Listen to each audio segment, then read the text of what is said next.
Alright everybody, in today's video we are going to be refilling this barbecue wand lighter, candle lighter, whatever you want to call it.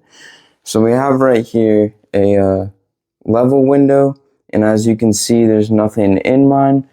I got a little bit of fuel in there, but that tells you the level. So the first thing you're going to want to do is whenever you are refilling one of these, you're going to want to make sure that your lighter is upside down because fuel weighs more than air.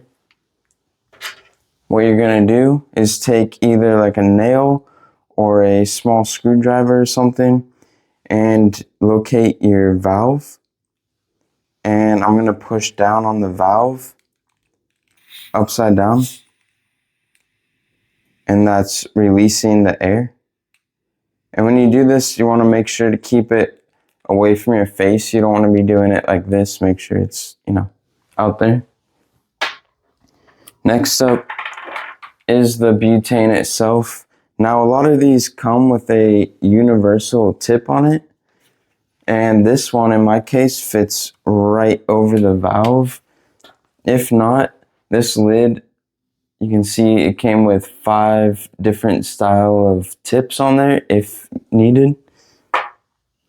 So again, this weighs more than air. So you're going to want your lighter upside down. The valve is going to go, put the tip right over the valve, and you're going to press down for 2 to 3 seconds, and you'll see through the window, the fuel level rise. And there we go. It's full now. You can move it around a bit. And now, it might take a couple clicks. And there we go. And that is how you refill a barbecue lighter.